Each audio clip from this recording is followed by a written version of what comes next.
Welcome to How To, today's installment of free, practical and creative online classes for anyone and everyone. This collaboration between Tour de Moon, University of the Underground, with the Union of Justice will answer and unravel so many questions of things you've always wanted to know. First, I'll introduce myself. My name's Iana Blair Ford. I'm Assistant Director of Tour de Moon. My pronouns are she, they. I have dark hair with dark brown skin. I wear dorky round glasses and I have a cheesy smile with a dimple. And that's me. And more on Tour de Moon later, but we're really excited to have you all here and really excited to have the amazing speakers that we have telling you, how to make your work accessible. So, today we're really excited to have Alex Warren, aka Kiwi, and Danielle Brathwaite-Shirley leading this session. But before we dive into it, a few house rules. So there's live caption here. If you can't see it, feel free to add it on your own Zoom. It's been enabled, just so you can keep up with the conversation. This meeting is also being recorded, as I said, so if you don't want to be seen, please turn your cameras off. Today, we're going to hear from each of our speakers for about 20 minutes each, and then we're going to have a 10-minute Q&A and then a 10-minute breakout session so you guys can meet each other, talk about what you've heard today, and maybe, swap numbers, get to know each other. It's all good. So one last thing before we kick off, I wanted to tell you guys all about this amazing opportunity that we have with Tour de Moon. So I'm going to share screen very quickly. So Tour de Moon is a festival, a nationwide festival that is taking place next summer, across the UK in our host cities, specifically Leicester, Newcastle and Southampton. So as part of Tour de Moon, we have some amazing opportunities and we're giving away grants, bursaries for people to do work for the festival. So if that's creating an immersive film experience, which gets £25,000, or making a short film for £3,000, creating digital content for £1,000, or performing in some of our immersive experiences for between about £600. There's loads and loads of opportunities and ways for you to get involved and get money to work, basically, with and for this awesome festival. And it's also worth mentioning that the directors of University of the Underground and Union of Justice are also working on Tour de Moon, hence this awesome collaboration. So I'm going to drop in the chat the link to that so you guys can get on board and apply if you're interested in any of those opportunities. But for now, I guess it's time to introduce our amazing speakers. So first up, we have Alex. Alex Warren is a London-based DJ, producer and founder of party and record label Crossbreed. Kiwi, aka Alex, stepped back into the spotlight in 2017 with the release of his EP on Bristol's Future Boogie imprint. Alex has toured all over the world, from Asia to the USA, right back to Europe and the UK, playing at incredible festivals, including Glastonbury, all whilst holding down a residency at XOYO in London. The past year has seen him earn a reputation for his long-winding, all-night-long DJ sets, often genre hopping. It's amazing to see the kind of work that you're doing. So do you want to introduce yourself, Alex? Maybe for accessibility. Look like that bio I think is like 8 years old. I'm really sorry. I guess since then, I've launched Crossbreed, which is a queer fetish party and record label, and that's more of my focus these days. I am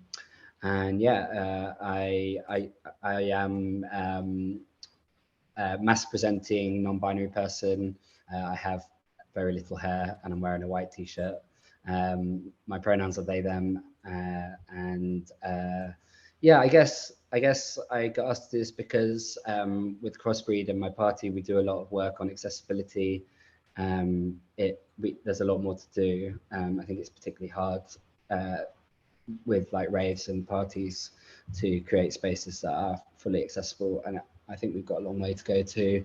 That's me. Great. Well, it's awesome to have you, and we can't wait to hear what you have to tell us about making our work accessible. I guess I'll do a quick intro to Danielle as well.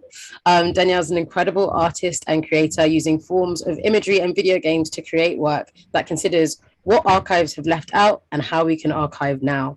Danielle works predominantly in animation, sound, performance, and video games to communicate the experiences of being a Black trans person.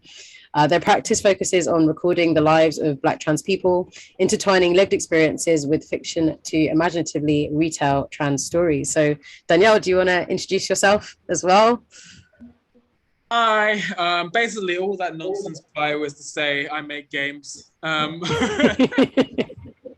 make video games that are also archives. So usually what that means is that we build teams that are based around Black trans people who have no experience in the game world. And then we build a game with them. And that's pretty much the whole thing. Nice.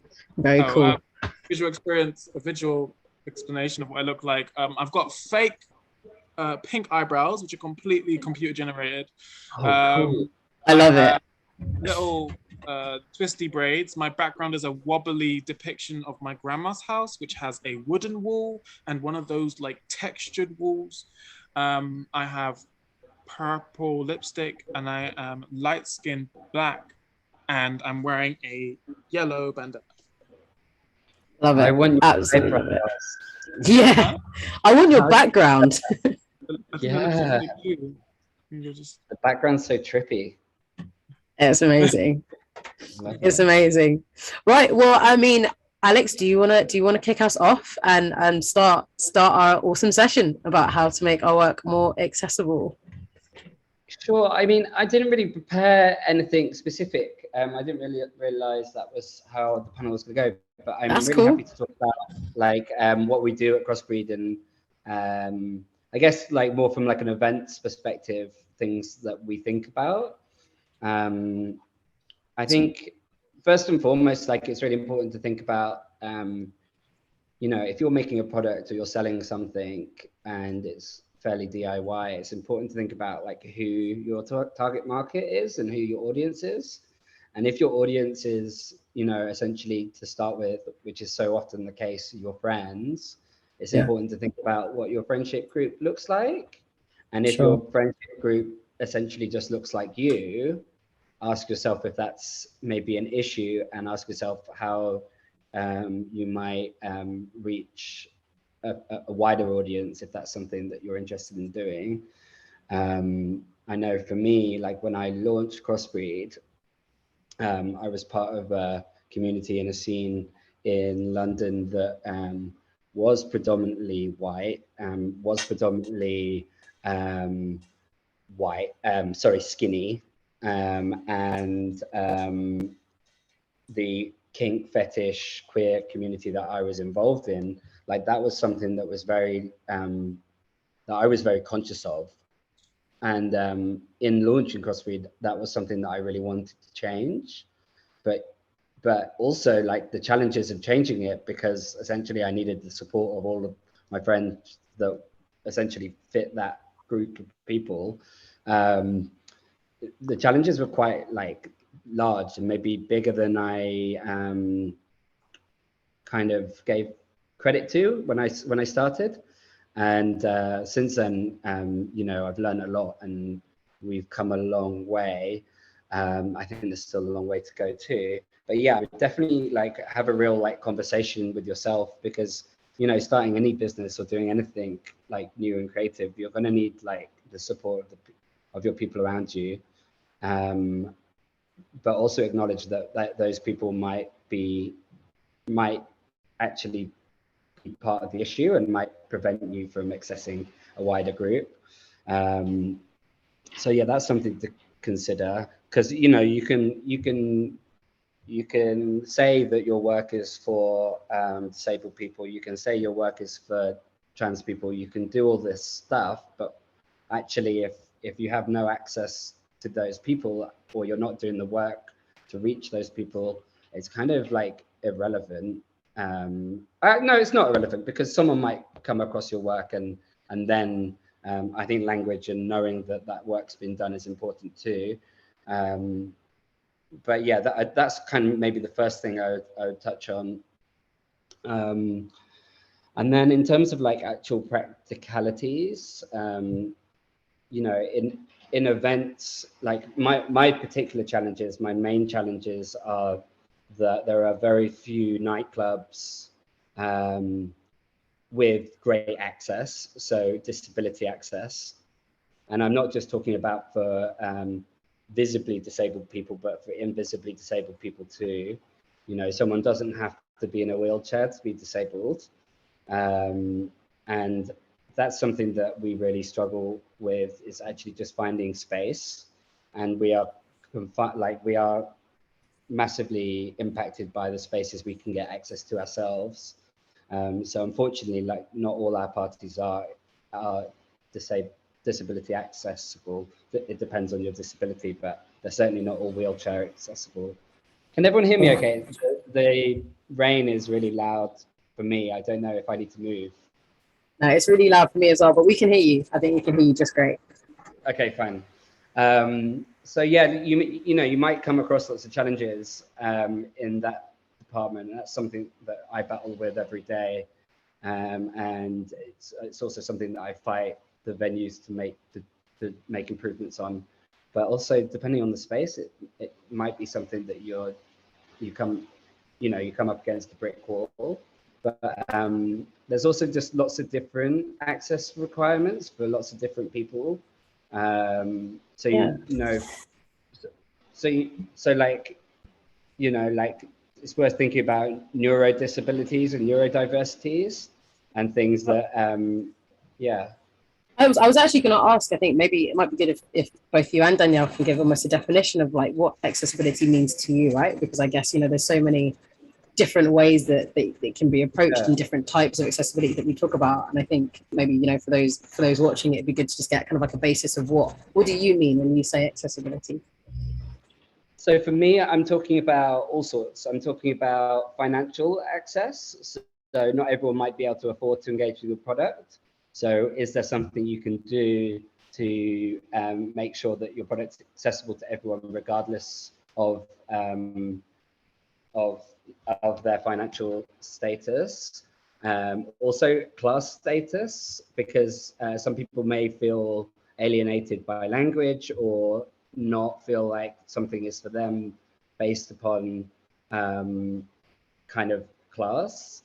I think obviously disabilities, visible and not, neurodiversities. I also count racial diversity in access, because depending on, you know, who occupies spaces or consumes your product might affect whether somebody feels like they have an entitlement to take up space or use a product.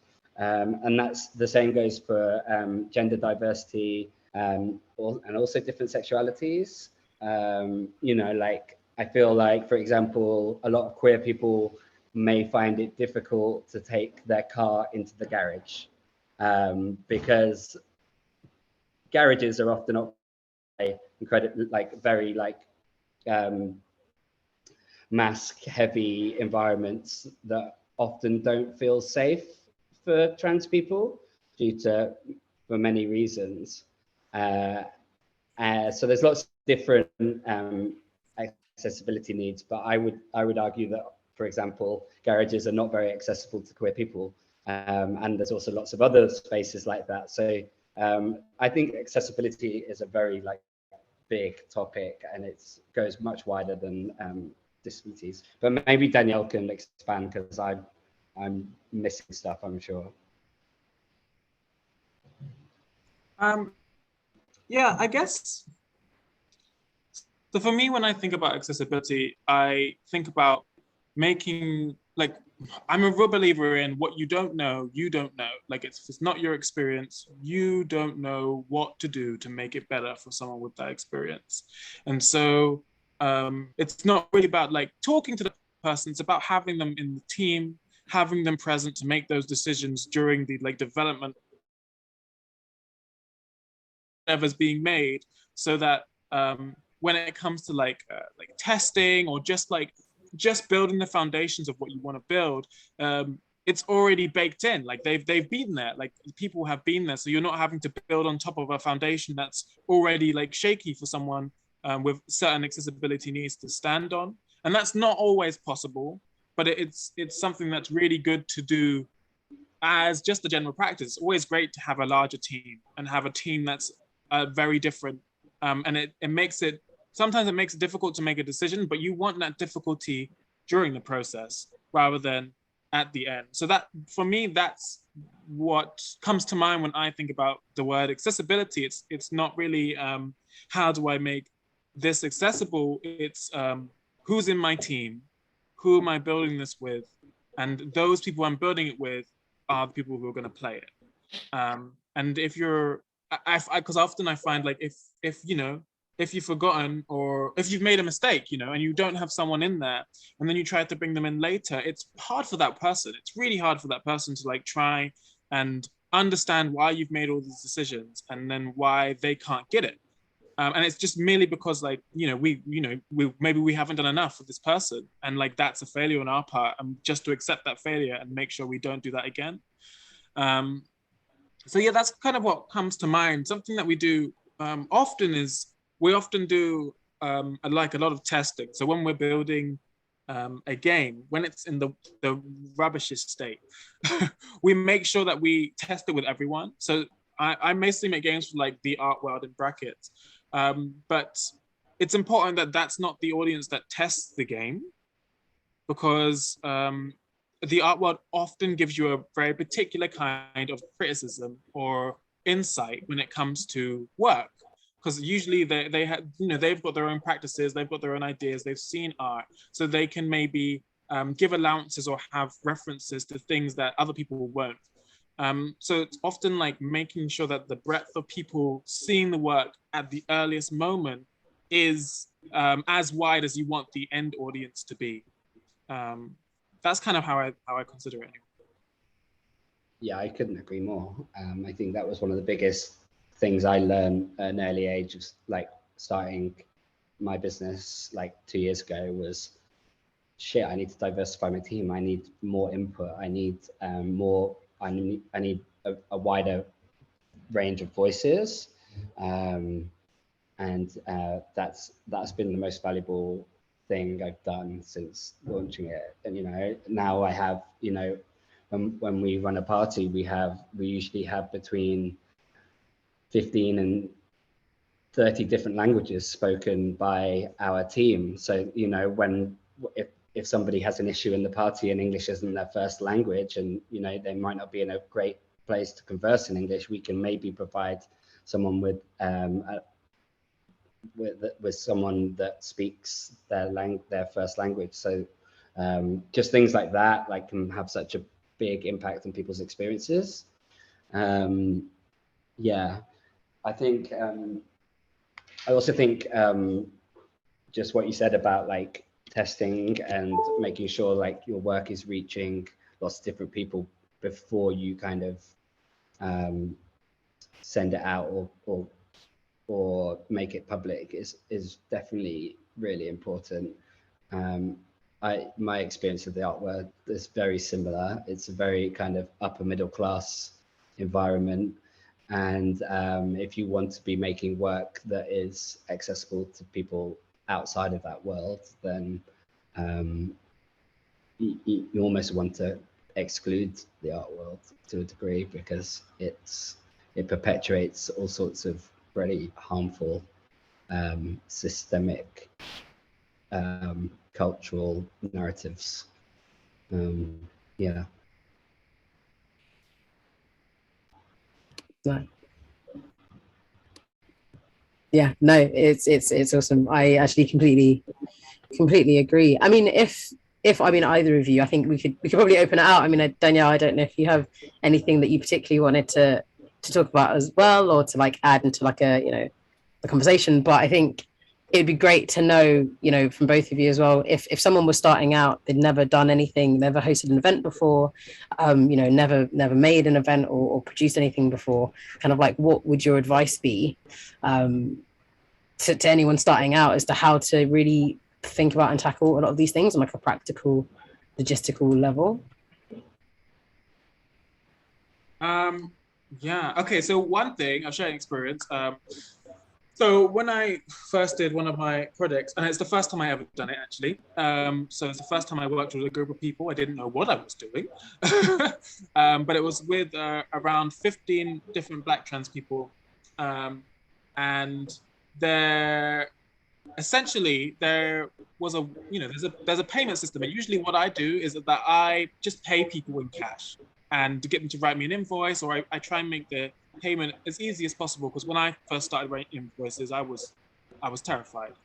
But what I didn't do was make sure that that was the same for everyone, and that was because the gallery wanted to pay certain people in through the gallery, because it was with a charity, so they needed it to for some reason. And that was a mistake on my part to not make sure that everyone was being paid the same kind of way, because it meant that those people were getting their fees late, so they thought it was to do with me, and it was my responsibility, because I hadn't communicated that actually their fees coming from this way, so they need to do this, and I should have helped them do whatever they needed to do, or just found a way to circumvent that situation. And so often it's things that like are just so simple, like payment is very confusing. It's super confusing, especially if the way that you're getting the money has to go through a particular kind of institutional means. So like making sure that that is a thing that you have covered before you put it on someone else is a really good thing. And in terms of starting out, oh gosh, I mean, for me, it's a bit, because okay, so coming from a nerdy video game background, so We love it. my first my thing is most of these softwares are not accessible, and most of them, a lot of them actually that are advertised require money, but something I make an effort of is I use no software I use is charged. I don't use any software that charges money, apart from one, which is to edit videos. And what I always say this thing is that I can make things that look very, now how to say this, I can make things look very expensive that are made very easily. And I think that's something that goes for a lot of us, to be honest, in this field, is that often behind the scenes, it's a lot more ad hoc than it looks.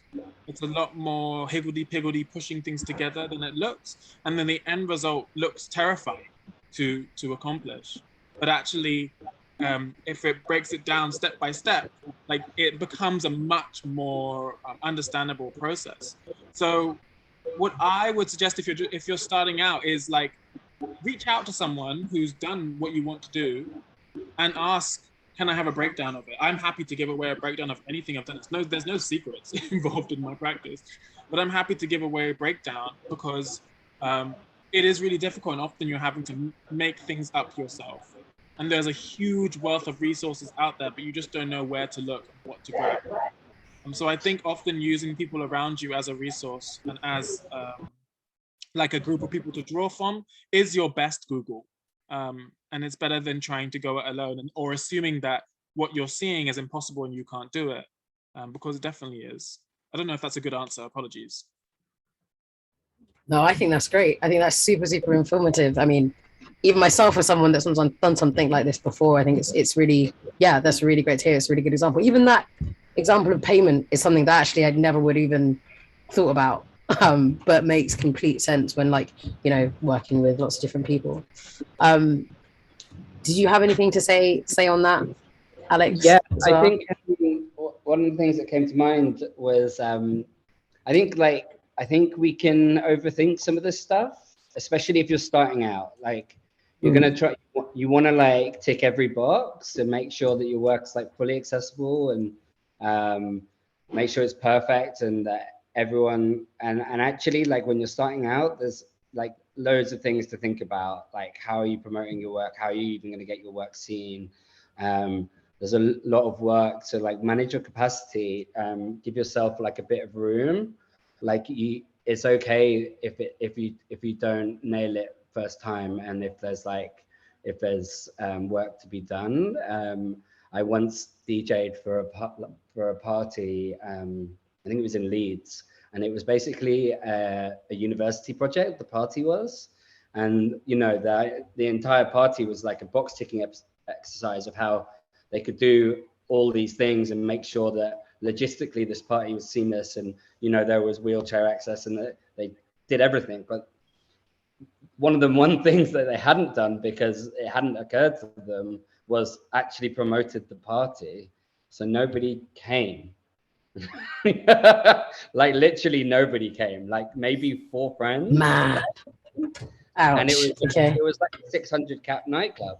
But you know, like my rider was perfect. They had everything. Yeah. They connected me from the train station bang on time. Like all of like the logistical side of things and the logistics of like producing this event were really, really good. And you know, had a disabled person gone to the event, it would have been really well catered to them. But they didn't, because no one knew it was even on. And you know, they lost. I was like, this is a really valuable lesson to be learning with university funds, because they didn't lose the money, you know.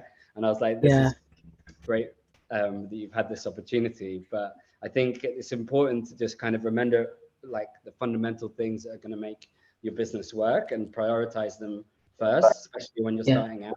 And then, you know, like you can, once you're in a position where you're doing well, you can really start to think about how you can do better and do better to access a wider audience and all the rest of it. So yeah, just don't neglect the fundamental things. Get too bogged down. Yeah, no, that makes total sense. I mean, to be fair though, considering that pretty intense lesson that they learned, I mean, if someone did want to, you know, oh, sorry guys, if we're not talking, could you mute yourself, please? Thank you so much. But just wondering, you know, if you did want to, you know, promote a new event or a new thing that you were doing, is there a way that you can do it? Like, what's the most accessible way to even promote an event, right? Because, you know, not everybody has an iPhone and is on Instagram. Not everybody has a computer and can go to every online event as we're doing now. You know, there's so many different avenues, and it'd be cool to know kind of like which ways you guys have marketed things in the past that's, you know, really had a thought about the accessibility of it and of the event and how it's kind of spread. Ooh, that's a good question. I think it's a minefield in today's world. Everything seems to pop online. Okay, so one thing that I think is that it's all well and good when you promote something on Instagram, but your feed changes every day. Everyone's feed changes every second of the day. It's really hard to actually make the people you want see whatever you're posting on Instagram or whatever site. And I'm a big advocate for making or generating your own URLs. I think it's actually really, just a side note, I think it's really important to take up space on the internet. Take up that space, get that URL. Because you know, you can pay £10 and the URL's yours for 2 years. Just take that space up. I love it. But I think it's really good for people to have a permanent place to go and get the information directly. So it's nice to have a website. It's nice to have something that is just direct information, and it doesn't have to be, your website doesn't have to be glitz glam. It doesn't have to be like fancy or bolts working. But if it's on your Instagram, you don't want someone to have to go on it, go to this thing, go to the link tree, then go to this. You might want just like to pay £10 for a URL that says queer sofa hugs, I don't know, whatever.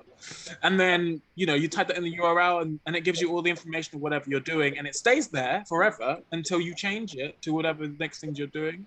And just personally for me, that's the thing that I found at least helpful for myself and bringing in the people that I want, is that everything we make in its own domain. We buy all the black trans domains because they're like 2 pence, which is great.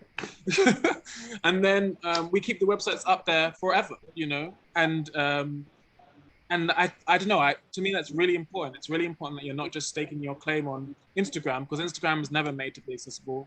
It's never made for anyone, really. It's not even made for us, probably. It's just made to make money of us. So that would be for me, just like having something permanent people can go back to and keep returning to, and keep going off from. But also, Gemma just said in the comments, how do you include a wider range of voices and co-designs or / co-programming space if not everyone contributes or communicates in the same way?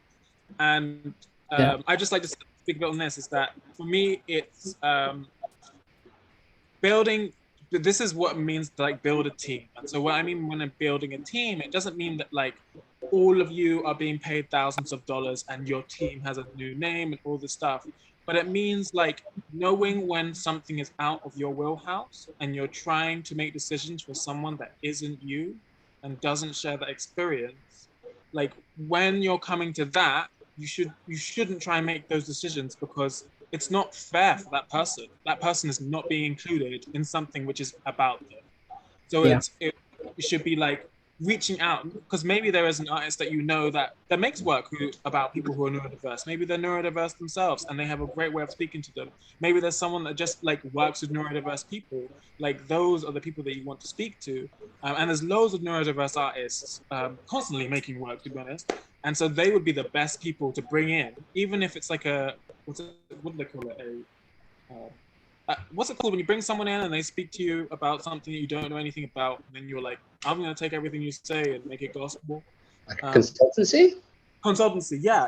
Even if it's like that, like this is like, often we don't talk about like how people who are disabled or who have accessibility issues can be consultants and should be consultants when making the work. And it should be, after, it should just be like, hey, I'm trying to build this for you. What do I need to make sure it's for you? Yeah. Yeah, 100%. Actually, what's interesting, what you've just said, I think kind of rolls into the other question that's in the chat, which is how do you approach people in a way that doesn't make them feel targeted or like a quota? And I guess if you have people, if you want to reach a certain set of people and you have consultants who are part of that group, then they will have the answers. They will know, okay, this is what people are interested in. This is what people need. This is what you need to give to them. I mean, what do you think about that? I think like part of being, doing this work and, for example, being like actively anti-racist, or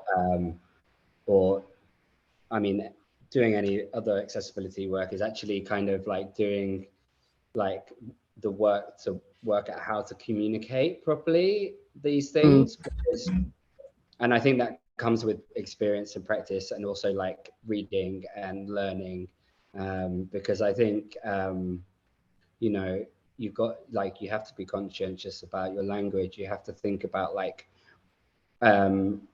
involving people in a way that isn't tokenizing them or isn't like using them for their knowledge and then being actually like not giving them any real say or creativity. It's about like putting people in positions of real power and giving them like a voice and a say in the project, and not just going, okay, this is mine, but I need you for this. So I think there's lots of ways of going about like these conversations.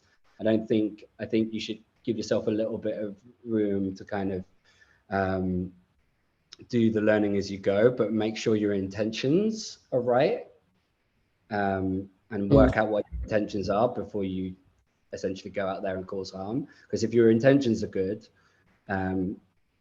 you'll do good and you'll work with people and it'll go really well. If your intentions are to kind of tick boxes, you're going to have real problems. Nice. I think that's a really great point, a really good answer. I wanted to touch as well on when we were talking about ways to kind of get your message out there without kind of the more traditional, well, not traditional, but like, if people don't have access to phones or the internet or whatever. I'd say like one of the biggest things I think people forget about is that people talk. Like people still talk. If you've got something good to say, people are going to like share it and talk about it. If you're doing something interesting, people are going to chat about it. Like word of mouth is a really good way to get your message out. But like be aware again of like what you're like, who's talking about your work and what bubble kind of they might take up. But yeah, like you don't need to worry about like amount of likes on internet and all the rest of it. If you can put something out there and keep it off the internet, and if it's interesting enough, people will come, people will engage with it, because guess what? People talk, they really do. So yeah, like don't neglect like that. I think that's almost like your biggest weapon. Yeah. No, that's awesome. Yeah, another really great point. And like it's like the simple things we forget, right? It's like, yes, people talk, of course. Like that is such a great way to get things out there. I guess, you know, it's been 40 minutes or so. So I think maybe it's a good time to open it up properly to questions. So if anybody has a question, pop it in the chat or like raise your hand on the little Zoom function and we'll get to you and answer your questions. But I guess the first one that's already here in the chat is, what is a good threshold of reason to avoid cultural appropriation when reaching out to other cultures? Which is a big question, and possibly a difficult one to answer. But Alex, Danielle, do you have any thoughts on that? Can you expand that question? I don't think I understand the question. All right. What do you mean by good threshold of reason? Right, I don't know if there is one. Yeah. I'm not sure there's a threshold. I was meaning to ask, so there was one instance at university where I made a performance about a political topic that was very culturally sensitive, and taking one bias or one approach towards saying anything really about that event made it almost seem that I was being culturally inappropriate to even talk about it because of my skin color and because I'm white. And so it's difficult to be able to talk about for me, it's difficult now to talk about current events without making like a super weird narrative that sort of encompasses how I feel about it. And I'm hoping that somebody else will understand what I'm trying to say. But if we're trying to be like specific about racism or against racism, what would be a sensitive place to know where the boundaries are for what somebody that is, or like any topic really, if I'm trying to make art that's reaching out to Asian communities or Latino communities, then what would be a good threshold for me to keep in mind whenever I'm making content for them, so it doesn't seem that I'm belittling their culture by trying to incorporate it in what I'm making for them. Wow. I feel like the intention was kind of getting to something I understood, but that was a question. I think it's like, it's impossible for you to make work for a culture that's not yours. And I think it's like, instead of thinking yourself as the artist making work for someone, you should think of yourself as more of a, what's it called? Someone that can like begin a conversation or start something, but you have to work with that community. It's impossible to make something for a community if you're not working with them. Otherwise, it is just from your perception of them plus whatever the thing is. And that's when the issue comes, is because like you may be saying, I'm making this work for you. And they say, no, because we're not there. None of us were there. None of us see it from your perspective because you're not part of this community. We are. And so it's all about, like, I think artists often believe they can make work about anything, but actually sometimes you have to take a stance of saying, I'm not this artist and I shouldn't be front of center of this work. And instead I'm doing the work behind the scenes to make it easier for someone else to make the point that I want others to hear, you know? And during that process, someone might say the point that you're trying to make is wrong. And like you might find a better thing to talk about because it'll be led by the groups that you're trying to talk to. But it's becoming, this is what I think we don't get taught in school or anything, is that like sometimes being an artist is being a mediator and using the skills and access you have to give others access so that something can be said. And I think that some of the best art I've seen is when the artist is nowhere to be seen and you didn't even know it was their work. And sometimes like the process of that practice is more important than like you claiming it as your work. Like I've done a bunch of projects where I'm just the person who does all the animation work for someone. And I'm just the person who puts all the stuff together because I can do it. And it's part of my practice to help someone, but it's not me, it's not, I don't know anything about their culture, so it wouldn't be relevant for me to then say this is a work by me, because it's not mine. Like, I don't know anything about them. So instead, because they want to work together, and you don't have to say no, you can say, great, I don't know anything about your culture though, and I want to make sure that I'm not talking for you, but I can do this. Mm-hmm. Is that okay if I do this for you? And they say, oh yes, if you can, because you almost need them to say, we need you to do these things for us. And so you're like, great, I'm on that. And then they can cover all the conversations because they're in it, you know, it's their conversations. And that's the kind of, at least the best way I've kind of like approached that.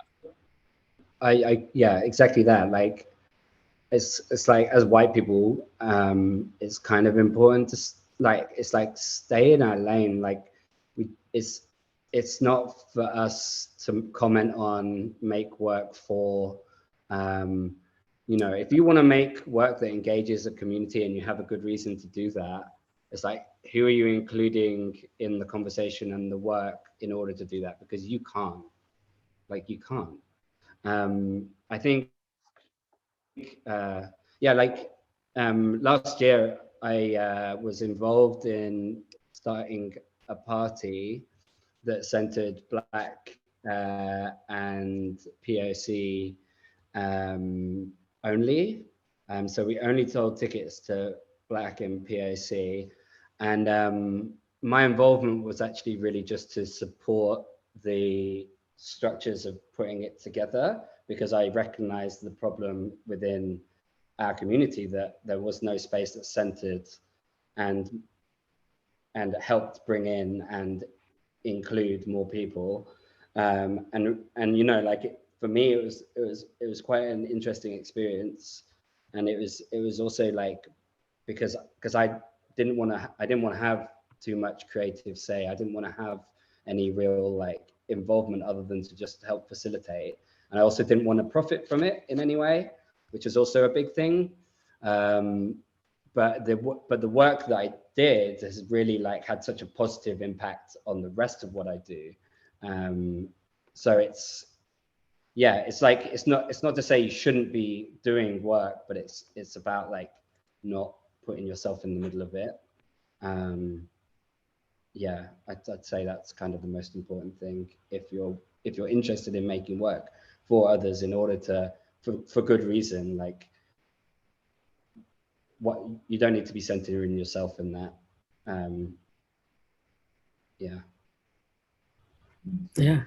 I think does that answer your question? I think it's a pretty good kind of like set of ideas and ways to think about it and ways to approach it. I think they're brilliant answers. Thank you, guys. Did anyone have a follow-up point or a follow-up question from that, or any other questions? I think we probably have time for one more before we put you guys in breakout rooms.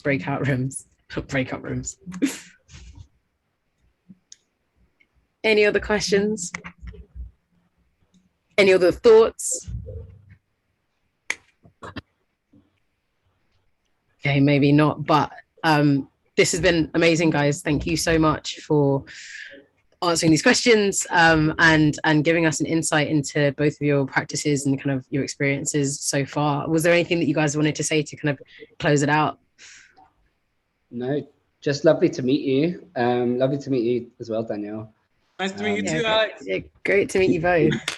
Really interesting, and thanks for having me. Of course. I would say, thank you so much for having me as well. I would say, like, reach out to me, or I mean, I could say us, but I don't want to speak for you, Alex. Definitely. Yeah, reach out to us for like stuff. Like, the best thing is, like, you can go directly and ask us. So if you're like, I don't know, for me, if you're like, oh, I'm a nerd too, I wanna do nerdy stuff, come ask me about some nerdy stuff. I have like 1 billion free programs, like so many I can just give you, and they're all free, and it was all fun and very easy to use. Like, and I'm sure Alex has like so much wealth of knowledge that you can ask. So like, definitely just come, like, send a message. It's always the best thing to do, rather than be like, oh, cool, I heard that, and then go Google like, oh, what do I do? Nah, just ask the people that you actually know, that you actually heard from, because it's the best thing to do. And I'm pretty nice. I don't bite. So yeah, and my DMs are always open, and I'll add my Instagram handle in the chat if anyone wants to reach out. But yes, same. Amazing. Cool. Yeah, Alex's Instagram handle is there, and I'm sure, yeah, and Danielle's is as well now. Awesome. All right, well, it's been really great to have you. I'm going to put you guys into breakout rooms now, so feel free to have little chats. I don't know if I think I might throw Alex and Danielle into those breakout rooms too, if that's okay. And you guys can have chats, get to know each other, maybe ask a couple questions. I'll probably close them in about 5 minutes, just so you have time for the next session. If any of you guys are staying on, we have an awesome session next, which is drum roll, session 2, which is how to make an immersive event, which is going to be super interesting. Some really cool people coming to talk about that. So thank you so much for coming, everyone. I'm going to put you in your breakout rooms, and thank you so much to Alex and Daniela for coming and speaking to us. Cheers. Cheers. Thank you. Thank you.